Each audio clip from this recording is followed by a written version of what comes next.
Ikipe ya Musanze FC yamaze gutandukana n'abakinnyi bagera kuri batatu. Navuga ko babirukanye kuko harimo abamasezerano yari atararangira kubw'impamvu z'imyitwarire itari myiza. Ubuyobozi bwatangaje ko bwakomeje kubaha warnings cyangwa se kubaha amahirwe nakwita ya nyuma ariko bikanga. Muri abo bakinnyi rero harimo Mutebi Rashid haranze atandukanye na Musanze bamwita Mutebi Rashid nawe rero intama ikomeje kuba ikibazo kuvuga ngo yavuye muri Mukura bisa naho bigoranye kubera gukunda Kamanyinya ajya muri Etincelle naho akunda discipline ye ikomeza gukemanga ubona ko muri Musanze naho ikibazo n'ubundi kiba ya discipline bijyanye n'ubundi na Kamanyinya n'ubundi akomeje gukunda gatama cyane hakabamo Musa Al Sova nawe bamaze kumwirukana ko abakinnyi rwose bamerewe nabi muri Musanze bari kunyuzwaho akanyafu ndetse na Cyamba de Fred n'abakinnyi bari bakomeye no muri Musanze ariko kuba ukomeye nta discipline mu mupira w'amaguru ibyo ntacyo bivuze. Musanze rero yamaze gutangaza ko yatandukanye nayo. Ni umuyobozi w'ikipe ya Musanze bamwita Ibrahimu Uwihoreye ni team manager Musanze akaba n'umuvugizi wayo yaje kubatangaza ko bamaze gutandukana. Ngewe nta nubwo narinzi ko bano basore bakiri muri kampu. Mutabazi Jean Marie Vianney minisita w'ubutegetsi bw'igihugu yigize kubasura mu rwego rwo kubaganiriza kuko byagaragara ko bamwe mu basore b'iyi kipe bakomeza gusohoka muri kampu. Ajya kubaganiriza rero mu rwego rwo komeza kubabwira kwirinda icyorezo cya coronavirus. Urumva ko byari bigeze ahantu hakomeye kugeraho minisita bwe ajya kubasura muri kampu. Nibyo ngibyo rero Musanze yaje kuba itandukana n'aba bakinnyi ariko ubuyobozi bwatangaje ko bugomba gukora ibishoboka byose kandi ko buticaye bugiye gukora ibishoboka byose bugasimbuza bano bakinnyi bukazana abakinnyi beza ndetse bugashaka n'umutoza mu rwego rwo gushyira mu bikorwa intego za sezo itaha bavuga ko bagomba kwitwara neza. Tebi Trump ko yari yamutwaye akabwira ati mfite uruganda rw'icyo kunywa ati uzanywa ariko nkubone mbona umusaruro. Tebi yerekeze mu nzovu none ajye kunywa Skol. Mutebi arananiranye kuko Musanze nimwe mu makipe yari yaramwemereye kujya yifatira gatama rwose avuga ati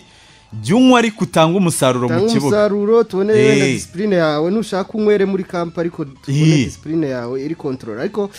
bigaragaye ko rwose wikura mu kabindi kagukura mu bagabo Mutebi biranze.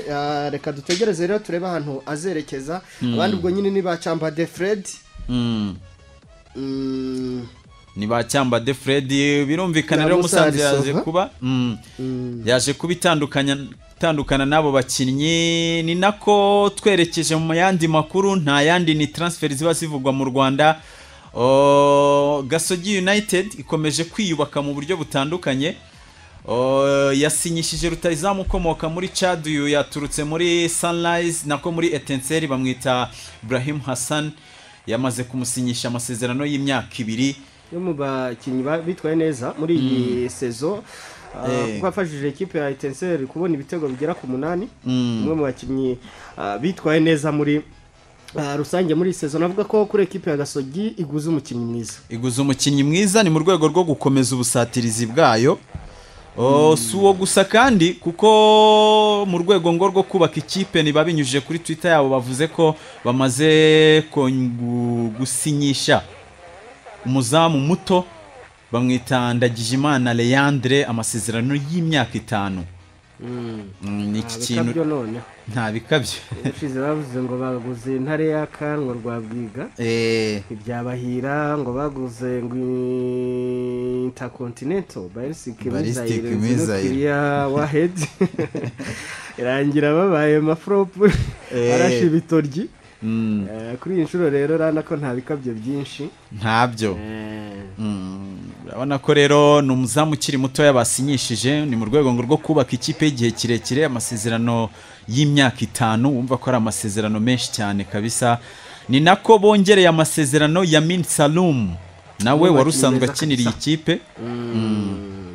N'umukinnyi meza ya Min Salum kabisa diri nziza kuri Gasogi. Yego yagize uruhare rw'ibitego 6 muri uyu mwaka w'imikino urangiye. kuko yatsinze ibitego 2 atanga imipira yavuyemo ibitego 3 anakorerwaho penalty yavuyemo ikindi gitego uruhare rw'ibitego 6 urumva ko ari umukinnyi mwiza kabisa bavuga bati tugomba kumugumana bamwongerera amasezerano ni nako Rayon Sport twihuse twagize muri Rayon Sport nyuma y'imyaka 4 avuye muri Rayon Sport yatwayemo igikombe cya championnat n'igikombe cy'amahoro Masudi Juma Irambona ibiganiro bigeze kure ni ikipe nta gihindutse ashobora gutangazwa nk'umutoza mushya muri ikipe Jado uyu mutoza ushobora kuza muri Rayon Sport turi kubona ku isoko nta bushake hari icyo yaza gufasha ino ikipe mu mwaka ukurikira w'imikino ni Masudi Juma navuga ko yagize ibihe byiza mu gihe yari ari muri Rayon Sport ubwo yayisigirwaga n'umutoza harya ni David Donadei wa musazi yayimutanaga abantu benshi bibwiraga ko bitazanamuhira agiramo ibihe byiza yitwaramo igikombe cya shampiyona ubwo ni nako yitwayemo igikombe cy'amahoro ariko ni ekipe nanone yari ifite uburyo ifite vibes zo ku rwego rwo hejuru navuga ko yari irimo Gacinya icyo gihe yari irimo abaperezida b'abanyamugi navuga ko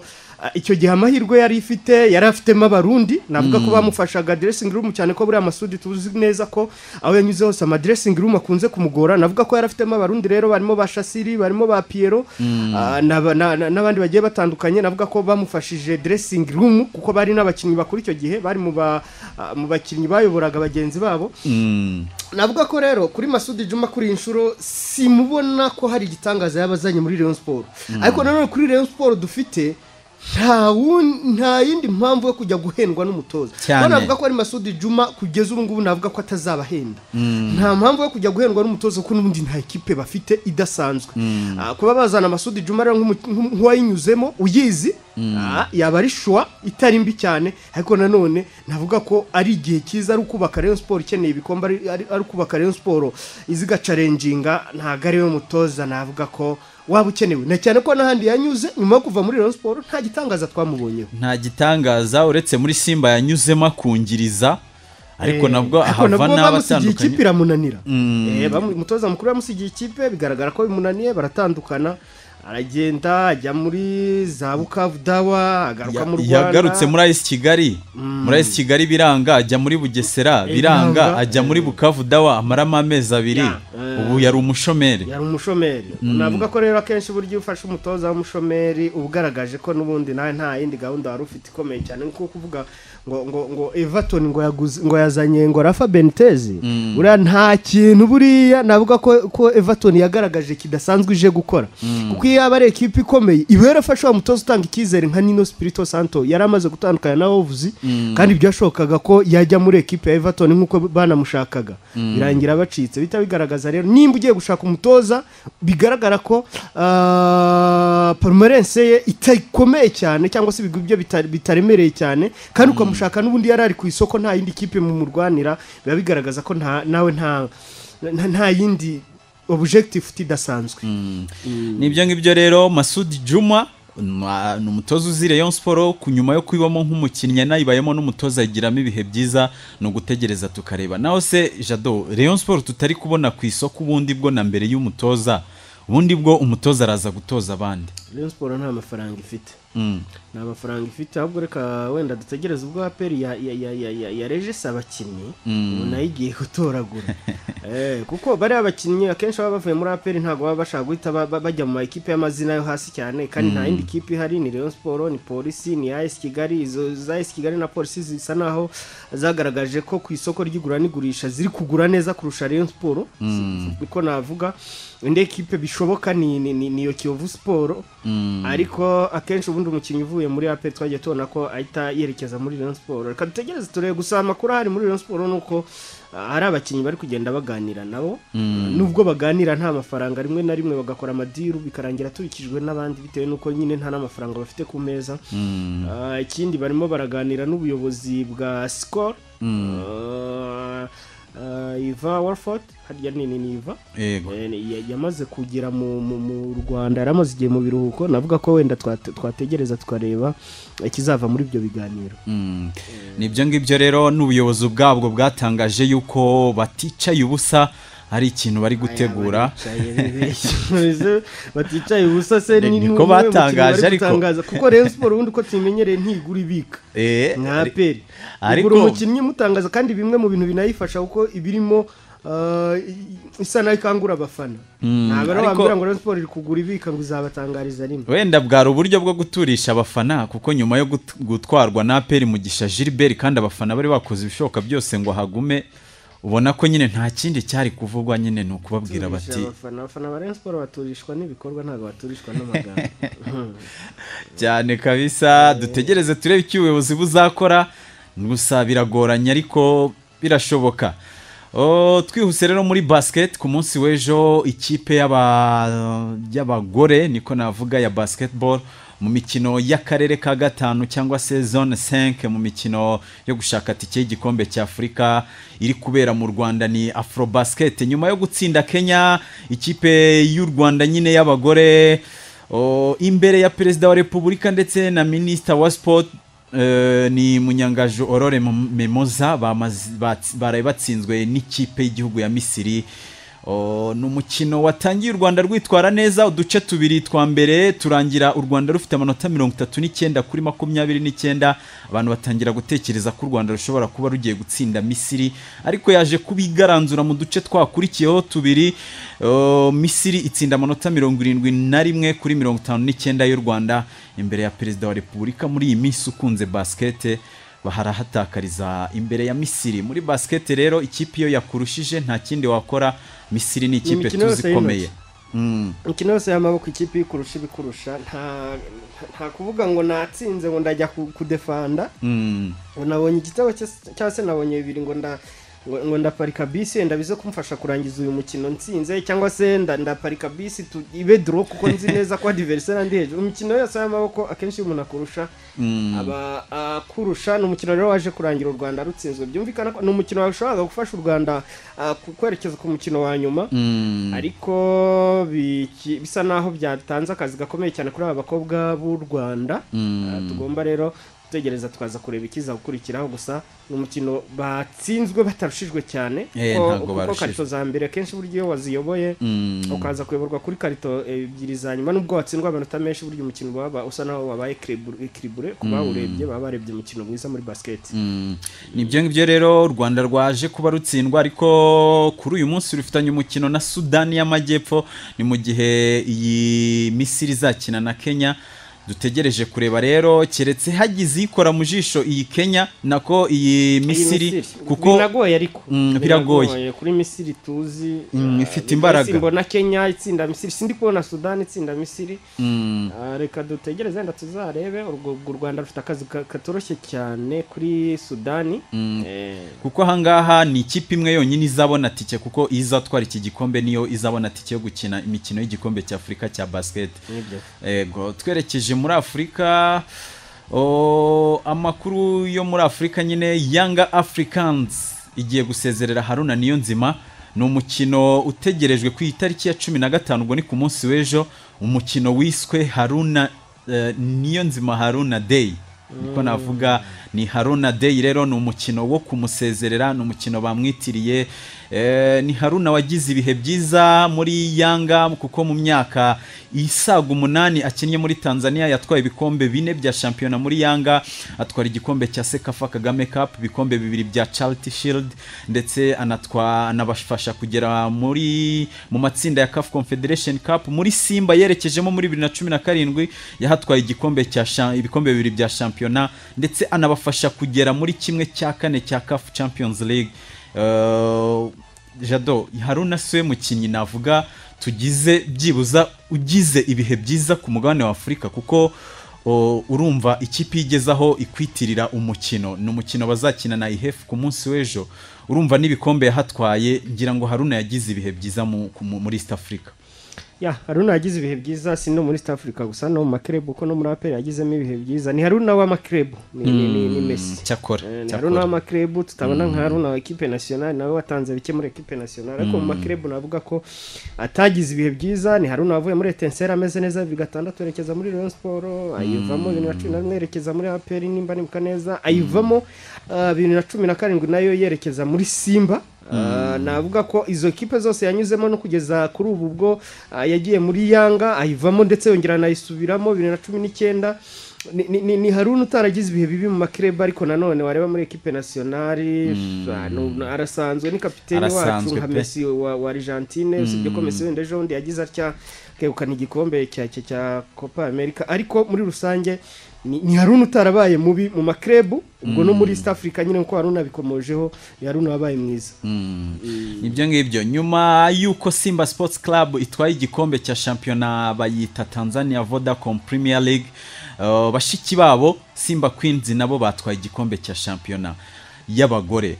iyi Simba irakomeye ahantu hose Simba irakomeye ifite uburyo kikomeye mu gikombe cya gatatu yikurikiranye iri kumwe ndetse na Kagere Medi kuva yagerayo navuga ko nawe bishaka ko ari umwaka we wa nyuma nkuko ibinyamakuru byinshi bikomeje kugenda bibyandika ashobora kwerekeza mu Rwanda ari mu biganiro na equipe ya APR kuko bwa APR yagitangaza abakinnyi kenshi APR ubundi abakinnyi batangariza rimwe sinzi reka dutegereze ariko nawe bikomeje kuvuga ko ashobora kugaruka mu Rwanda bikomeje kuvugwa iki gikombe rero Simba Queens batwaye barabagihabwa kuri uyu munsi aho bari bube bakina umukino wa gicuti n'ikipe y'igihugu y'abagore kuri uyu munsi rero nibwo baraza kuba bahabwa iki gikombe ikipe y'igihugu y'abagore bayita Twiga Stars niyo baraza kuba bakina umukino wa gicuti ubundi bayihe igikombe cyayo dukomeje ku makuru ari kuvugwa muri Afrika Sekafa U23 Challenge Cup fixtures zamaze kuba zijya hanze uko amakipe azakina ni Sekafa nyine yabaterengeje imyaka 23 murabyibuka neza ko u Rwanda rwamaze kuba rwikura muri aya marushanwa ku itariki ya 18 Uganda izakina na DR Congo ni DRC yaratumiwe ni nk'umutumirwa match ya kabiri Ethiopia izakina na Eritrea ku itariki ya 19 match ya gatatu Djibouti izakina na Kenya ni nako ku itariki ya 21 Burundi buzakina na Eritrea ku itariki ya 22 South Sudan ikine na Kenya ku itariki ya gatandatu ubwo twageze mu kwa munani izabikina na Tanzania izabikina na DR Congo ni nako ku itariki ya 24 Ethiopia izabikina n'u Burundi indi mikino tuzagenda tuyibabwira uko ino rushanwa rikomeza ni ibyo ngibyo muri Sekafa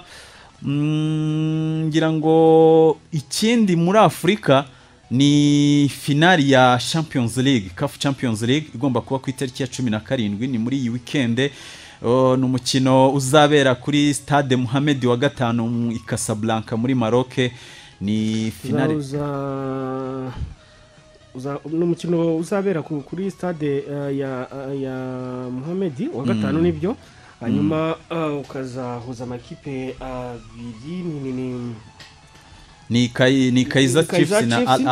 Al Ahly tutsa ko umukino uheruka ikipe ya Raja Casablanca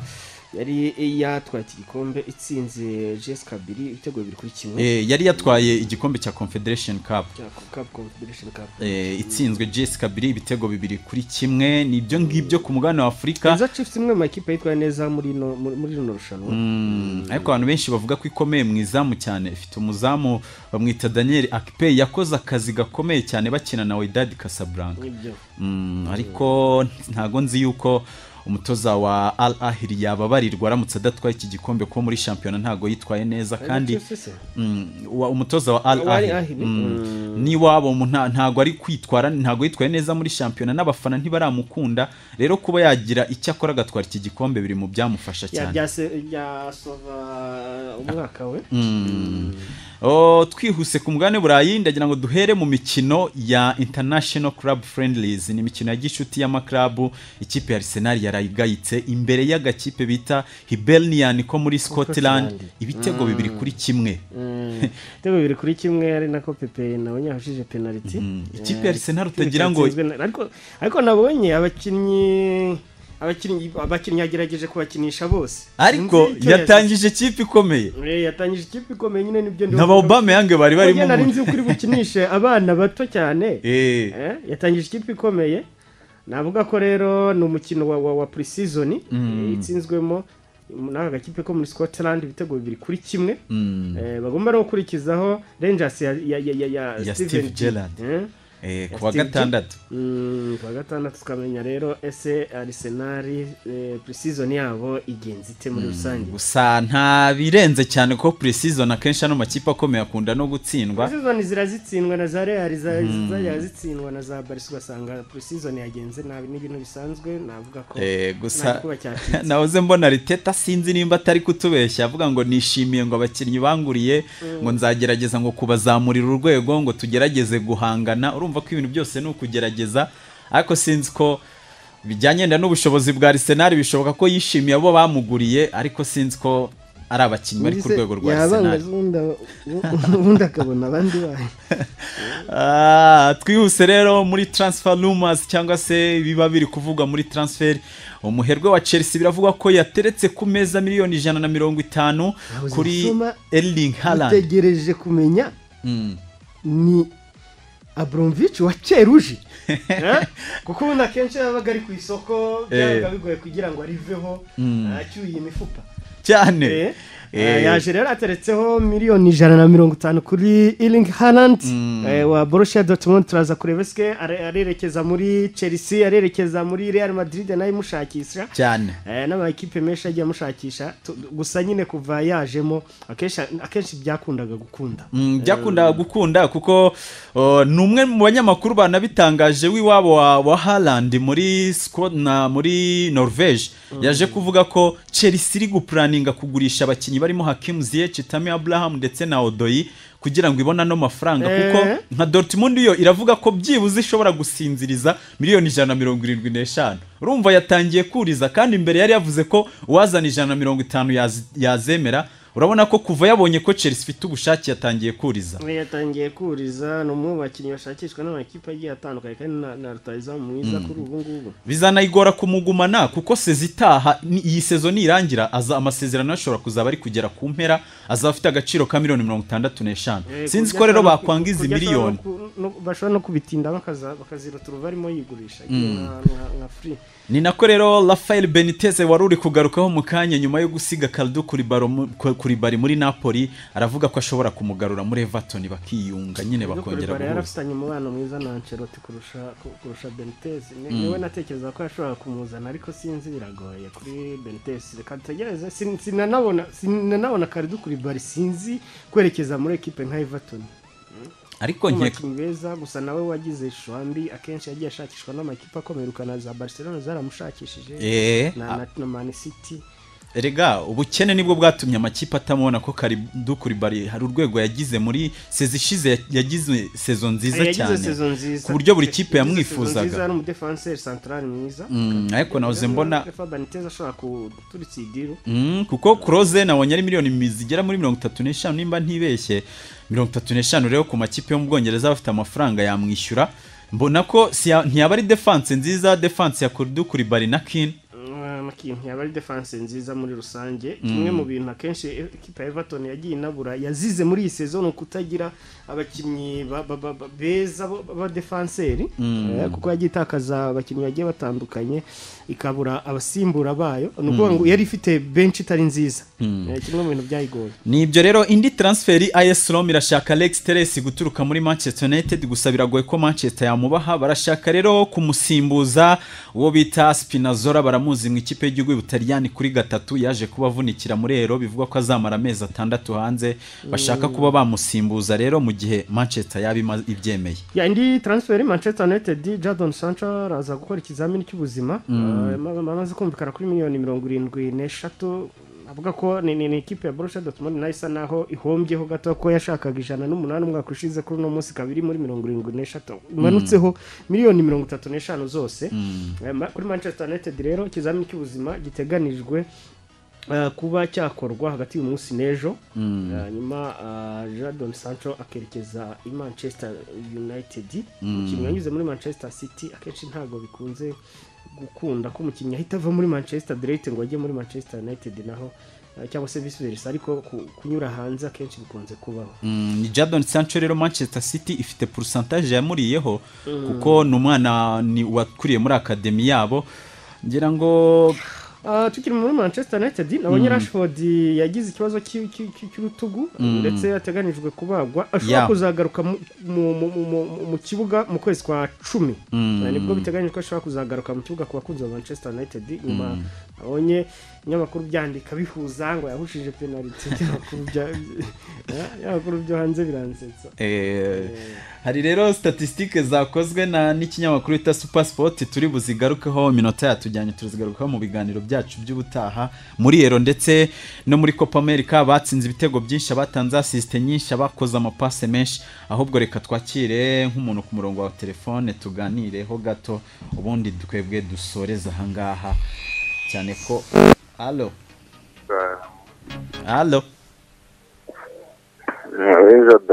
yes Allo. Turakumva. Ntabwo ndi kubumva ariko ubwo ndi Salpro Munyamati mwari muri kumwe.